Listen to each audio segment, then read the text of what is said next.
Vale, vamos a seguir con la segunda parte del vídeo que había hecho del tema 1 de Psicología del Desarrollo. Lo dejamos por el punto 4. Vamos a seguir por aquí. Concepciones sobre la adquisición del conocimiento.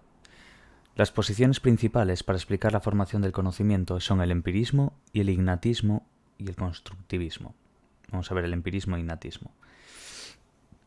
La idea más simple y aparentemente obvia es que el conocimiento se toma de fuera, está en la sociedad, lo poseen los otros y nos lo transmiten, mientras que nosotros nos apoderamos de él y nos lo incorporamos.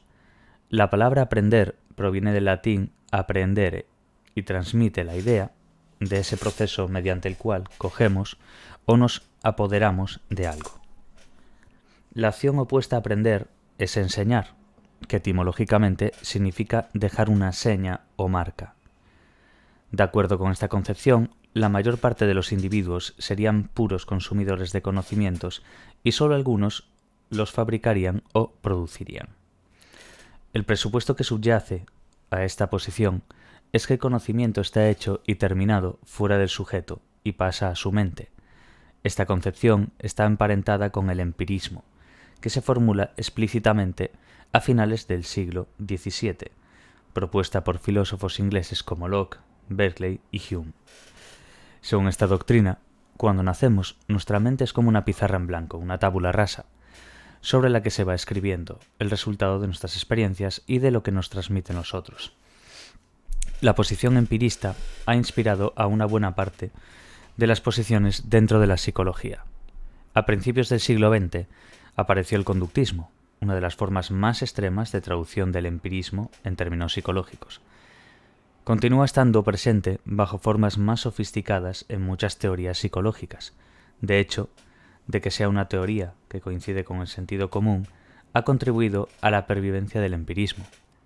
Pero esta teoría deja sin explicar muchas cosas, por ejemplo, cómo se interiorizan los conocimientos, cómo se generalizan los conocimientos y por qué muchas veces esa transmisión resulta ineficaz.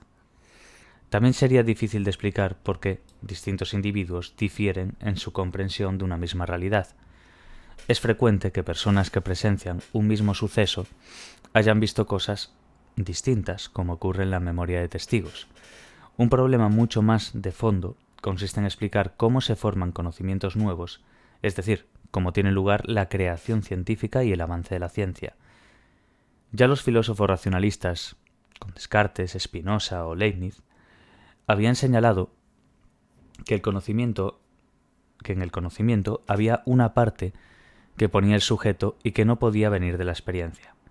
El ignatismo afirma que nuestra mente tiene conocimientos a priori innatos. La filosofía crítica de Kant trató de realizar una síntesis entre ambas posiciones, mostrando que la mente precisa de categorías que sirven para organizar la experiencia, aunque ésta resulte igualmente imprescindible. A partir de aquí, se ha sostenido que la noción de objeto o las categorías de espacio, tiempo, causalidad, número son innatas. Algunos sostienen que tenemos capacidades no aprendidas para diferenciar las personas de las cosas, para adquirir el lenguaje o un sentido innato del número. Una forma de innatismo fue defendida por la psicología de la Gestalt, que propuso que disponemos de formas innatas para organizar nuestra percepción. Por eso, en 3 puntos vemos un triángulo, aunque por esos 3 puntos podrían pasar otras muchas líneas. Un nuevo innatismo ha surgido bajo la influencia de la obra de Chomsky. Hoy existe, dentro de la psicología, una fuerte corriente innatista, que se ha reavivado tras años de dominio del empirismo conductista, sobre todo extendidas entre los investigadores de la primera infancia y los que estudian las capacidades humanas de los recién nacidos, porque han descubierto en niños muy pequeños capacidades que no sospechábamos. Autores como Meller han propuesto que el progreso del conocimiento es una forma de desaprendizaje, que la experiencia va eliminando capacidades y disposiciones de los pequeños, para seleccionar solo algunas. Esto supondría que las capacidades humanas están todas contenidas potencialmente en nuestra dotación genética, y de ellas se conservarían solo unas pocas. En este sentido, se podría pensar que el desarrollo es en parte un proceso de empobrecimiento. Esta es la parte de Meller. Vale, constructivismo. quedemos bien ahora con esto que vamos a leer. Los estudios sobre historia y teoría de la ciencia han mostrado que la ciencia es una construcción y no una simple copia de la realidad, por lo que tiene mucho de invención. Si se sostiene que la conducta y el conocimiento humanos son el resultado de capacidades innatas, es que íbamos a explicar cómo surgen y por qué aparecen en diferentes momentos, y sobre todo porque son diferentes en distintos individuos. Para explicar el conocimiento hay que admitir que existen capacidades innatas, pero el innatismo debería ser el último recurso cuando se muestra que no existen otras explicaciones. Quedémonos bastante bien con esto, ¿vale? Lo de para explicar el conocimiento hay que admitir que existen esas capacidades innatas, pero no podemos utilizar eso de premisa tampoco. En plan, decir que el innatismo en sí tendría que ser el último recurso cuando se muestra que no existen otras explicaciones, fuera de que tengamos que admitir de que sí que existen capacidades innatas. Vale, la importancia de la experiencia es innegable, pero lo que resulta indispensable es explicar cómo la interpreta el sujeto y modifica sus conocimientos anteriores. Eso es lo que trató de hacer el suizo Jean Piaget, que propuso una explicación alternativa sobre cómo se construye el conocimiento.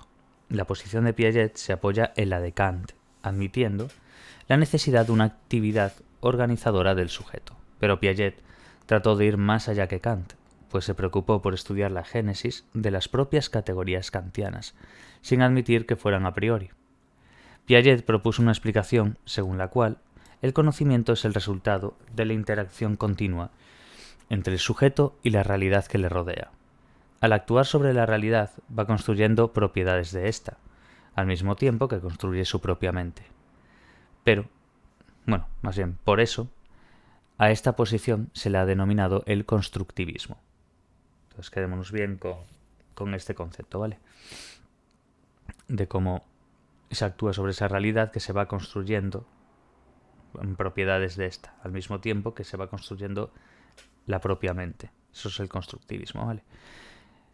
Vale, en el cuadro 1.3 vemos la dirección del desarrollo, lo que sería el principio ortogenético. Quedaos bien con lo de ortogenético. Heinz Werner propuso que siempre se comienza en un estado indiferenciado, que a lo largo del desarrollo se va diferenciando en partes o funciones distintas, que a la vez se vinculan entre ellas. Se comienza por un estado en el que las acciones, las funciones o incluso los órganos están relativamente indiferenciados, y se va pasando a unidades más diferenciadas, dando lugar a nuevas funciones y conductas. Pero a su vez esas nuevas conductas se organizan, se relacionan y se establece una jerarquía entre ellas. Ocurre tanto en el desarrollo de los individuos como en el de las especies, y tanto en el desarrollo biológico como en el desarrollo psicológico. Es quizá una ley demasiado general, pero nos da pistas sobre la dirección que sigue dicho desarrollo. Vale, punto 5. ¿Cómo se construye el conocimiento? Cuando el niño nace, su capacidad de acción sobre la realidad se manifiesta sobre todo en las actividades reflejas, como pueden ser succionar o agarrar objetos. Piaget sostuvo que el sujeto hereda una forma de funcionamiento que comparte con otros organismos, que consiste básicamente en la capacidad para adaptarse al medio y para organizar sus conductas y conocimientos. Serían capacidades innatas, pero pone en duda, esto es importante, pero pone en duda que incluyan conocimientos innatos, ya que estos necesitan ser construidos. Nuestra constitución física establece limitaciones, por ejemplo, pues mediante la visión solo percibimos unas ciertas longitudes de onda, como dimos en psicobiología y demás, o solo escuchamos sonidos a ciertas frecuencias. Pero incluso las categorías de espacio, tiempo, objeto o número serían elaboradas por los sujetos mediante su actividad. A partir de sus capacidades reflejas, el niño comienza a interaccionar con la realidad, y así trata de coger o chupar objetos con los que entra en contacto. Encuentra resistencias en estos y descubre ciertas propiedades, objetos agradables o desagradables. Cuando agarra un objeto, descubre que es blando, que otros son duros y no cambian de forma. O un trozo de papel no recupera su forma anterior al arrugarlo. Va descubriendo propiedades a través de la resistencia que ofrecen esos objetos a su acción. Va construyendo las características del mundo, formando esquemas que le permiten actuar sobre la realidad, y su conducta se va enriqueciendo. Construye un mundo en el que empieza a ser capaz de realizar anticipaciones en un medio social. En la concepción de Piaget, lo que el sujeto puede conocer de la realidad en un cierto momento es fruto de un proceso de adaptación intelectual, directamente determinado por sus conocimientos anteriores y sus instrumentos cognitivos. Al actuar sobre la realidad, la incorpora, la asimila y la modifica, pero al mismo tiempo se modifica él mismo. Se acomoda, aumenta su conocimiento y las anticipaciones que puede hacer. El conocimiento es siempre una construcción que el sujeto realiza partiendo de los elementos de que dispone. Según el constructivismo, el sujeto tiene que construir tanto sus conocimientos y sus ideas sobre el mundo como sus propios instrumentos para conocer. Es una posición que se sitúa, entre el innatismo y el empirismo. Quedémonos bien con esto. Antes que dimos del innatismo y del empirismo, pues esto se posiciona básicamente en medio, ¿vale? El constructivismo y demás. Vale. El empirismo y el innatismo siguen gozando de prestigio porque se prestan bien para la explicación de ciertos tipos de fenómenos, pero son explicaciones incompletas. El progreso de la ciencia ha llevado a descubrir nuevos hechos que Piaget desconocía. Creemos que la parte central de la teoría de Piaget, la posición constructivista que estábamos dando, continúa siendo un marco adecuado para explorar y seguir investigando los progresos, en el conocimiento. Punto 6. La adaptación. Los organismos constituyen complejos sistemas que reciben información sobre su propio estado y sobre el ambiente.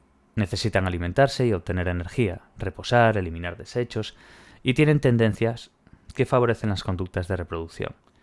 En el ser humano, el motor de la actividad son esas necesidades básicas, comunes a todos, a las que se añaden las necesidades que la cultura y la vida social han ido edificando sobre ellas, tan esenciales como las más primarias.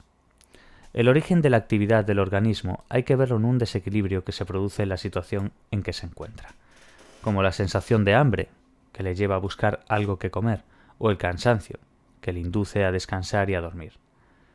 Los organismos son seres activos que están actuando en su medio y modificándolo. Tienen que adaptarse a ese medio, lo que supone tanto que el medio es modificado como que el organismo se transforma. Importante eso.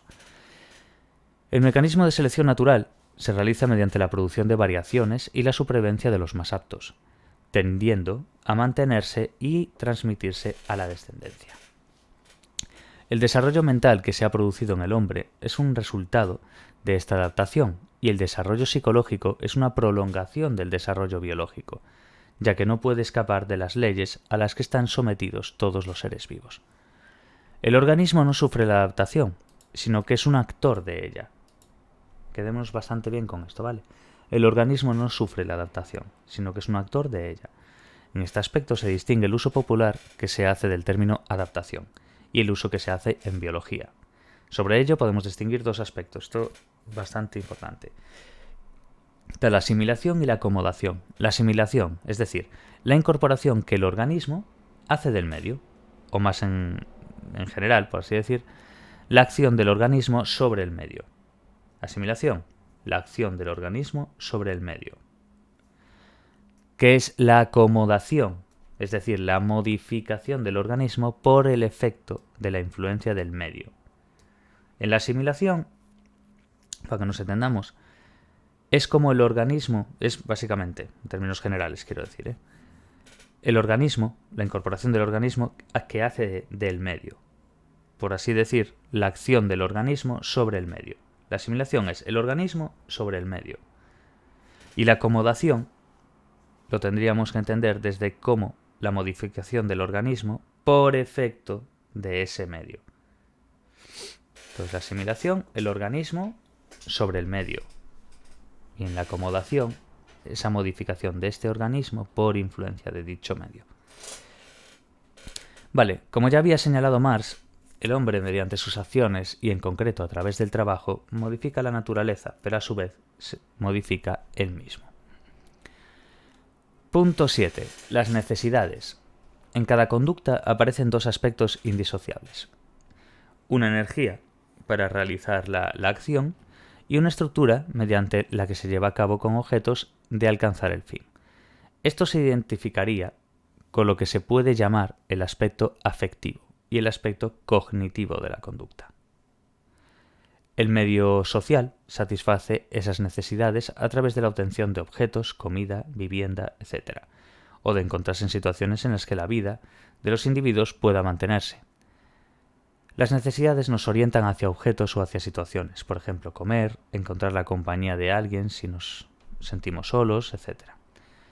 La satisfacción de las necesidades da lugar a distintas instituciones sociales. Muy importante esto, ¿vale? De las instituciones sociales. Constituyen formas de organización de las que se dotan los grupos de individuos para alcanzar sus fines. Son formas estables de asociación. Entre ellas, la conducta de los individuos está regulada por normas, es decir, que el individuo tiene que seguir un guión.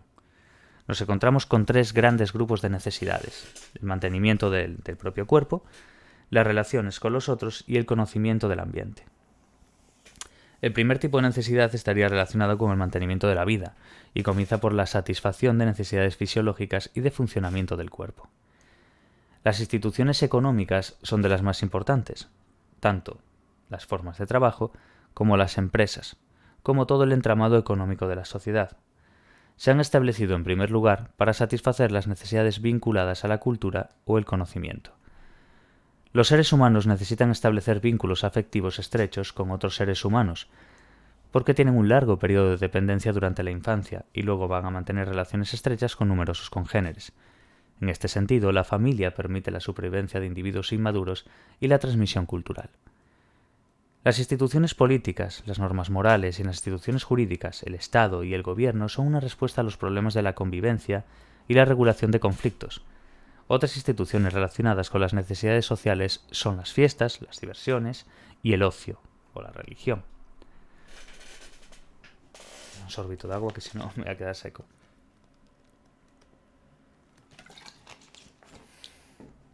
Vale. Lo que decíamos. Otras instituciones relacionadas con estas necesidades sociales pues serían las fiestas, diversión, ocio, religión, etc. Las representaciones complejas del ambiente son necesidades que están relacionadas con el conocimiento. Los seres humanos no solo producen conocimientos nuevos, sino que son capaces de transmitirlos a otros, lo que constituye la cultura. Las instituciones para transmitir los conocimientos son la escuela o los medios de comunicación. Aprendizaje, enseñanza y desarrollo intelectual están vinculados y responden a necesidades de los seres humanos, intelectuales o cognitivas. Las necesidades de conocimiento son debidas a que la supervivencia depende de esos conocimientos. Durante el periodo en que no tiene capacidades para desenvolverse en el entorno por sí mismo, el individuo está protegido por los adultos, y ellos suplen su falta de conocimiento, pero tiene que llegar a adquirir las capacidades que le aporten autonomía, lógicamente. Punto 8. Historia del estudio del desarrollo. La psicología del desarrollo o psicología evolutiva se ocupa de estudiar cuál es el proceso de formación de las conductas y representaciones que llegan a tener los adultos. Puede considerarse como un método, una forma de estudiar la mente humana, donde se estudia el proceso de formación. En ese sentido, podemos decir que la intención de la psicología del desarrollo es distinta de la psicología infantil, ya que esta última se ocupa más bien de describir las distintas etapas del desarrollo. A finales del siglo XVIII aparecen las primeras observaciones sistemáticas sobre el desarrollo del niño. En la segunda mitad del siglo XIX empieza a crecer este tipo de estudios. Quedémonos bien con eso, ¿vale? En la segunda mitad del siglo XIX empieza a crecer este tipo de estudios.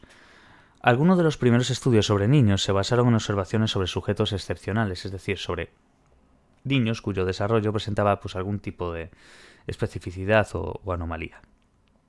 Aún de hecho, es que ayer de hecho, ya leí este tema. Suelo hacerlo antes de empezar a leer algunos, no siempre, pero lo suelo hacer. Y hago los rollos de autoevaluación, preguntas de exámenes del tema 1, por ejemplo. Y lo hago y lo pongo en Patreon y demás. Y cada vez que me paro y os señalo alguna cosa es porque me recuerdan a las preguntas que he hecho tanto de exámenes como de autoevaluación, como de cuestionario, como de todo esto, ¿vale?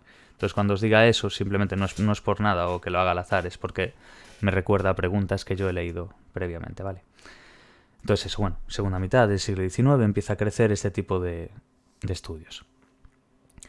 Algunos de los primeros estudios sobre niños se basaron en observaciones sobre sujetos excepcionales, es decir, sobre niños cuyo desarrollo presentaba algún tipo de especificidad o anomalía, como niños aislados, ciegos o superdotados. Pronto surgieron observaciones biográficas sobre sujetos normales. Se trataba de diarios realizados de una manera más o menos sistemática sobre un niño en concreto.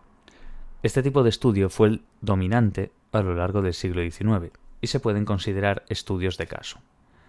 Más tarde surgen estudios constituidos por trabajos de tipo estadístico, es decir, recopilaciones de datos sobre algún aspecto determinado de la conducta infantil, realizados sobre un número de sujetos relativamente grande.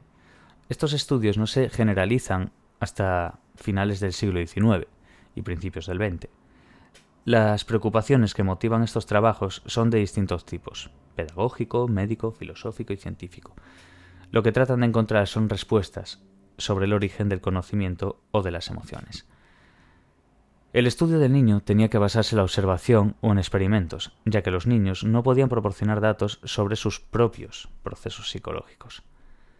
La aparición de la teoría de la evolución por medio de la selección natural, presentada por Darwin en su libro El origen de las especies, que ya conocemos, de 1859, impulsó la realización de estudios sobre el desarrollo infantil. El propio Darwin, en 1877, publicó observaciones sobre el desarrollo de uno de sus hijos. En 1882, el fisiólogo alemán William Preyer publicó un libro sistemático sobre el desarrollo del niño y puede considerarse como uno de los orígenes de nuestra disciplina. Quedémonos bien con eso también. Cabe destacar los trabajos del norteamericano Mark Baldwin, que se preocupó no solo por la investigación empírica, sino que trató de darle una importante dimensión teórica. Puede considerarse como el iniciador de la psicología del desarrollo. A principios del siglo XX destaca la obra de Sigmund Freud, que contribuye a recalcar la importancia que tiene el periodo del desarrollo infantil. Watson, por su parte, se rebela contra los métodos introspectivos y defiende que los psicólogos deben limitarse, básicamente, eso es lo que se refiere al conductismo, deben limitarse al estudio de la conducta observable, proponiendo el conductismo. Esto excluyó los procesos internos. Wertheimer, Kuller y Kafka fundan la psicología de la Gestalt, que ponía de manifiesto la importancia que tienen las totalidades o las estructuras en el conocimiento, más allá de las simples asociaciones. En los años 20 destacan Hayes Werner, Henry Wallon, Vygotsky y Piaget. En los años 50 se produce una reacción frente a la psicología conductista, a la que se le denominó revolución cognitiva, que propone que el sujeto es un procesador de información. Dentro de la psicología cognitiva podemos incluir los modelos conexionistas, también llamados teorías del procesamiento distribuido en paralelo. Muy importante quedarse con eso, ¿vale? Que surgen del enfoque computacional y sostienen que hay que sustituir la metáfora del ordenador por una metáfora biológica, la del cerebro con sus conexiones neuronales. Según estas teorías, el procesamiento de la información se realiza mediante un gran número de unidades que interactúan entre sí simultáneamente, enviándose señales de excitación o inhibición, conectadas entre sí, formando una red. Dos parámetros determinan la fuerza de la señal que enviará una unidad a otra: el grado de activación general producido por la entrada sensorial y la fuerza de conexión entre cada una de las unidades. El enfoque de los sistemas dinámicos es fruto de la confluencia de ideas y trabajos que provienen de diversos campos. Por una parte, los trabajos en el campo de la física y las matemáticas sobre los sistemas complejos, y por otra, los avances de la comprensión en las interacciones entre lo que sería el sistema en biología y en psicología. Vale, quedemos ahora con este cuadro que vamos a ver ahora, que son las principales teorías sobre el desarrollo, ¿vale? Empezamos por la teoría psicoanalítica. ¿Cuál es el enfoque de la teoría psicoanalítica? Considera que los principales determinantes de la actividad humana son inconscientes y estudia la motivación que origina la actividad, que es atribuida a una energía interna del organismo, que puede canalizarse de distintas maneras. El niño pasa por una serie de estadios, según cómo se establece la satisfacción de sus necesidades. Y luego unos rasgos. ¿Cuáles son los rasgos de la teoría psicoanalítica? Pues una teoría de la conciencia, determinantes inconscientes, importancia de la infancia, importancia de la sexualidad y estadios del desarrollo. En el conductismo, pues centra su interés en el estudio de la conducta manifiesta, en lo que el organismo hace. Se preocupa sobre todo por estudiar cómo a partir de las conductas con que nace, que son reflejos incondicionados, se van formando nuevas conductas por condicionamiento. En ello consiste el aprendizaje, que es el modo de formar nuevas conductas. Los mecanismos de aprendizaje son comunes a todos los animales y a partir de conductas muy simples se forman conductas cada vez más complejas por asociación entre ellas. Por ello, también son los mismos en los niños y en los adultos, y lo que entendemos por desarrollo puede reducirse a un proceso cuantitativo de formación de conductas cada vez más complejas. Por ello, no existen estadios en el desarrollo. ¿Cuáles serían los rasgos en este conductismo? Interés por la conducta, relaciones funcionales entre estímulos y respuestas, conductas nuevas formadas por asociación entre conductas simples, desinterés por los estados internos del organismo y que no hay estadios. Muy importante esto. En la Gestalt defiende que para conocer el sujeto se sirve de estructuras que tienen una base física y que se imponen por sus cualidades. Las estructuras son totalidades complejas y para los gestaltistas las unidades simples no son el punto de partida, sino el producto de la descomposición de unidades complejas. Esas totalidades, o gestalten, son comunes en todos los niveles de funcionamiento cognitivo y por tanto no existe propiamente una génesis. Entonces no va a haber ni génesis ni estadios, las totalidades tienen un origen físico y la conducta está organizada en totalidades o estructuras. ¿Vale? Piaget, importante, trata de explicar específicamente el proceso del desarrollo. Lo vamos a ver después abajo, en plan, esta parte de Piaget que es muy importante. Entonces eso, trata de explicar específicamente el proceso de desarrollo, referido principalmente a la formación de conocimientos. Piaget considera que desde el principio las conductas son complejas, y en esto se aproximaría a la teoría de la Gestalt, pero también considera que las formas complejas se van construyendo y por tanto cambian a lo largo del desarrollo. El niño va pasando por una serie de estadios que se caracterizan por la utilización de distintas estructuras. Para Piaget, la psicología tiene que explicar los mecanismos internos que permiten al sujeto organizar su acción. El desarrollo es un proceso constructivo. Hay una interacción continua entre organismo y medio, el sujeto elabora estructuras y hay estadios. ¿Os acordáis que en las anteriores no había estadios y demás? Pues aquí quedémonos con esto, hay estadios. Vygotsky presenta similitudes con la de Piaget, pero el autor ruso se interesa principalmente por los determinantes sociales del desarrollo, manteniendo que el desarrollo del individuo es indisociable de la sociedad en la que vive, que le transmite formas de conducta y de organización de conocimiento que el sujeto tiene que interiorizar. El desarrollo es indisociable del ambiente social. Eso que quiere decir Vygotsky aquí. Vale. Entonces quedémonos bien, que tiene unas ciertas similitudes con Piaget, pero el autor básicamente lo que se interesa es por los determinantes sociales del desarrollo, ¿vale? Entonces el desarrollo es indisociable del ambiente social. Vale. Cognitiva, la última. Surge como una reacción contra el conductismo. Trata de estudiar los procesos internos que tienen lugar en el sujeto. Este es considerado como un procesador o elaborador de información que construye representaciones internas del mundo y de su propia conducta, en lo que coincide con la posición de Piaget. Sin embargo, muchos de los procesos que describe son asociativos, con lo cual se aproxima al conductismo. Modelo del sujeto y el sujeto elabora la información, como ya sabemos. Cuadro 1.5. El darwinismo, la etología. En la lucha por la supervivencia, los individuos mejor adaptados tienen más posibilidades de sobrevivir y por tanto de reproducirse, y así transferir a sus descendientes las cualidades beneficiosas, lo cual constituye el proceso de selección natural que explicó el naturalista inglés Charles Darwin en 1859 en su libro El origen de las especies. Todos aquellos rasgos que faciliten la supervivencia del individuo tenderán a mantenerse, mientras que lo que constituya una dificultad, una debilidad o un problema para la adaptación tenderá a desaparecer, pues su poseedor no tendrá ocasión de legarlo a su descendencia. Cuadro 1.6. La influencia de la teoría de la selección natural, basado en Delval. Vamos a ver 4 puntos aquí de la influencia de la teoría de la selección natural, ¿vale? El darwinismo dio un impulso muy considerable a la investigación en la prehistoria, la antropología, la sociología, la lingüística y también la psicología. La idea de la lucha por la supervivencia dio lugar a explicaciones sobre el orden social, constituyendo el fundamento de una corriente denominada darwinismo social. El darwinismo proporcionó un impulso para estudiar las diferencias individuales, dando origen a la psicología diferencial y a métodos para medir esas diferencias, como los test de inteligencia. La conducta tiene un valor adaptativo. Podemos explicar las conductas intentando comprender cuál es su valor para la adaptación. Es uno de los fundamentos de la etología. Haeckel, uno de los discípulos de Darwin, defendió la idea de que la ontogénesis reproduce la filogénesis. Algunos psicólogos llevaron esta idea a sus extremos, como vamos a ver ahora. Por ejemplo, Stanley Hall suponía, en plan, que un niño que juega a la guerra lo que está haciendo es repetir las luchas de nuestros antepasados.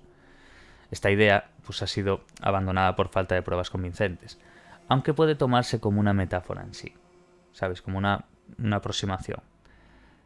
Como serían algunas de las conductas de los recién nacidos, que no tienen un sentido muy claro y pueden considerarse como vestigios de adaptaciones que fueron útiles a nuestros antepasados. Punto 9. Los estadios del desarrollo. Algunos autores han defendido que el proceso del desarrollo es un fenómeno puramente acumulativo. Sin embargo, la mayor parte de los autores introducen divisiones o fases. Se utiliza frecuentemente la propuesta de Piaget, donde hay 3 grandes estadios. El periodo sensoriomotor, anterior a la aparición del lenguaje. Esto lo vamos a ver después resumido en un cuadro, pero bueno, vamos a ir leyéndolo para ir quedándonos. Esta parte es de las más importantes de este tema, con diferencia. Entonces, quedaos bastante bien. No es que el otro no sea importante, sino quiero decir que se recalca bastante en esto. Entonces, quedaos, hay que entenderlo bien y quedarse con ello. Vamos a verlo aquí. El periodo sensoriomotor. Podríamos ir directamente al esquema, pero creo que es mejor leerlo y después ir al esquema. Anterior a la aparición del lenguaje. Vamos a ver estos 3 grandes estadios de Piaget, ¿vale? El periodo sensoriomotor. Anterior a la aparición del lenguaje, desde el nacimiento hasta aproximadamente el año y medio.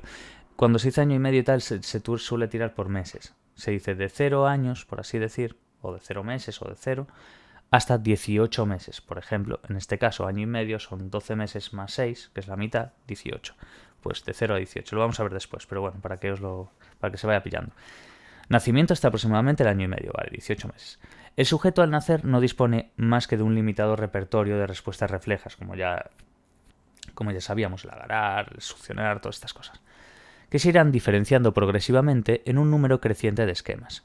Por una parte, los esquemas se van generalizando y por otra diferenciando, coordinándose entre sí hasta llegar a la constitución de objetos permanentes que son producto de la intersección de varios esquemas. Se establecen los primeros vínculos sociales.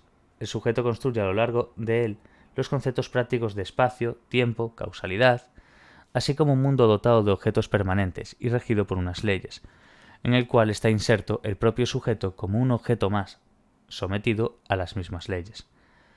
El final del estadio está caracterizado por la aparición del lenguaje.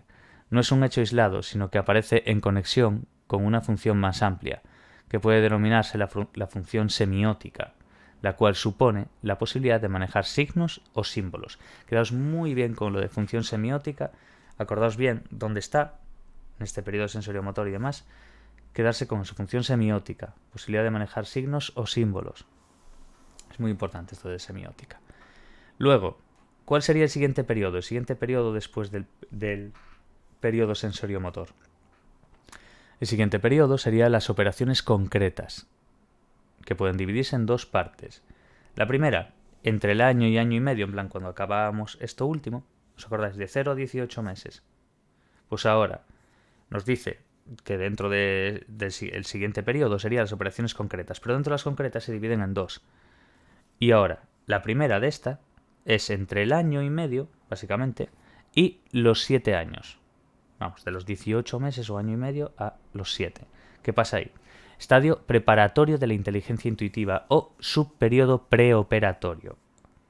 Antes del operatorio. Aquí el sujeto comienza a insertarse dentro de la sociedad adulta y adquiere un dominio del lenguaje. Su pensamiento difiere del adulto y puede caracterizarse como egocéntrico. Se centra básicamente en él, en el propio sujeto. No diferencia claramente lo físico de lo psíquico, lo objetivo de lo subjetivo. El niño afirma sin pruebas y no es capaz de dar demostraciones de sus creencias. Por ejemplo, para el niño hay distintas cantidades de materia en una bola de plastilina que en la misma bola transformada en salchicha. La cantidad de materia se modifica al cambiar la forma, pero el número tampoco se conserva para él, sino que depende de configuraciones espaciales. El sujeto no es capaz de manejar todavía operaciones con clases o categorías de objetos. Dirá que hay más margaritas que flores ante un ramillete que tiene 8 margaritas y 2 rosas. Hacia los 4 años empieza a comprenderse la mente de otras personas y a constituirse una teoría de la mente. Importante con eso, ¿vale? Entonces, en este periodo de las operaciones concretas, dijimos que se dividía en dos partes. Esta primera que acabamos de dar ahora mismo, la preoperatorio, el egocéntrico, todo esto que acabamos de dar ahora, es desde el año y medio a los 7. Y esto último que dijimos de los 4 años empieza a comprenderse la mente de otras personas y constituye la teoría de la mente es muy importante también, ¿vale? Ahora, nos queda una segunda parte dentro de las operaciones concretas de este periodo. Pues al final de este subperiodo preoperatorio que acabamos de ver, el sujeto va estableciendo invariantes en las transformaciones a las que se somete al mundo físico. El número se conserva independientemente de la disposición. ¿Veis esto de lo? El número se conserva independientemente de la disposición. La sustancia, independientemente de las modificaciones de forma, los objetos pueden ser clasificados de acuerdo con varios criterios, sin que estos se interfieran, y sin que sea necesario que la clase esté reunida en el espacio o tenga una configuración espacial. Esto abre el subperiodo de completamiento de las operaciones concretas, que se extenderá de los 7 o 8 años, que es donde habíamos acabado ahí, hasta los 11-12, ¿vale? Este de aquí era de 1,5 a 7, y de aquí de 7 a 8 pros hasta los 11-12. El niño va a confiar menos en las apariencias perceptivas y va a tener más en cuenta las transformaciones que se realizan sobre lo real. Será capaz de llevar a cabo operaciones reversibles, como añadir o quitar. Construye una lógica de clases y de relaciones, independientemente también de los datos perceptivos, pero están todavía restringidas a la manipulación de los objetos. Vale, conforme acabemos este periodo de operaciones concretas, nos vamos al último, que es las operaciones formales. El sujeto adquiere las operaciones básicas que hacen posible el pensamiento científico. Va a ser capaz de razonar sobre lo real y también sobre lo posible. Podrá entender y producir enunciados que se refieren a cosas que no han sucedido, de examinar las consecuencias de algo que se toma como puramente hipotético, de entender cosas que están alejadas en el espacio y en el tiempo, y ya no aceptará las opiniones sin someterlas a examen. Es capaz de razonar sobre problemas abiertos, examinando sucesivamente diversas alternativas y sin haber eliminado las otras, hasta que se realiza por completo el examen. Al término de este estadio, el sujeto ha adquirido los instrumentos intelectuales del individuo adulto. Y este era el esquema que os decía yo. ¿Veis? Está bastante bien, es un poco así más resumido, pero para repasarlo. Vamos a hacer un pequeño repaso. Sensoriomotor, la primera, de 0 a 18. ¿Os acordáis? De 0 a el año y medio. Cuando os dije lo de los meses era por esto. Actividad sensorial y motora, conceptos prácticos, objetos permanentes, descubrimiento de regularidades prácticas en la realidad. En el examen, cuando se pregunta así, de este tipo de partes. Te dice, pues por ejemplo, la aparición de la lógica de clases y relaciones, ¿en qué parte, en qué etapa está de Piaget? Y tú, pues en el pensamiento concreto, las operaciones concretas, de 7 a 11 años. Entonces hay que quedarse un poquillo con eso, ¿vale? Pensamiento concreto, la siguiente etapa. Estaba la sensoriomotor, luego la de concreta, que estaba dividida en dos, si os acordáis, preoperatorio y operaciones concretas, de 1 a 7, de 1 a 1,5, a 7, que era donde, es que es cuando acaba aquí, para aquí. Simplemente quedaos con los 18 meses, pues año y medio, pues vais abajo, entre 1 y año y medio hasta los 7. ¿Qué pasa ahí? Comienzo de representación, lenguaje, primera explicación sobre la realidad, dificultades de descentración, egocentrismo, predominio de tal, de los estados sobre las transformaciones. ¿Cuál es la segunda parte de este pensamiento completo? De 7 a 11 años. Conservaciones, aparición de la lógica de clase y relación, lectura correcta de las observaciones y los estados se subordinan a las transformaciones. Y por último, el pensamiento formal, el que acabamos de dar ahora. ¿Qué tenemos dentro del pensamiento formal? El comienzo de las operaciones formales de 11 a 13 y operaciones formales avanzadas de 13 a 15. Como fuimos dando, ¿vale? Esto sería un poco la idea. Y luego ya nos metemos en este punto 10, que es el último, y listo. Bueno, después hay un pequeño rollo de conclusión, pero bueno, no es nada. Simplemente es un resumen y conclusión, que es lo que ya dimos arriba. Eso si queréis leerlo se lee, pero va. Punto 10. Diferencias entre los estadios. Según Piaget, cada estadio está caracterizado por una estructura de conjunto, que puede expresarse de una manera lógico-matemática, y que traduce la organización subyacente de las acciones, pero desde una perspectiva más funcional. Cada uno de estos estadios se caracteriza por una manera de abordar problemas con el mundo circundante. Durante el periodo sensoriomotor, el primero, los intercambios del sujeto con el medio son puramente prácticos, motores. Durante el periodo de las operaciones concretas, después, el sujeto va siendo capaz de realizar acciones más complejas, pero depende de las apariencias perceptivas. Y durante el periodo de operaciones formales, comienza a ser ya capaz de abordar los problemas de una forma científica, lo que es hipotético-deductiva, como hacemos. Depende menos de la acción, puesto que es capaz de anticipar resultados. Aquí el lenguaje desempeña un papel fundamental, ya que lo posible solo puede representarse mediante el lenguaje. El problema de las edades en que se llega a cada uno de estos estadios es secundario.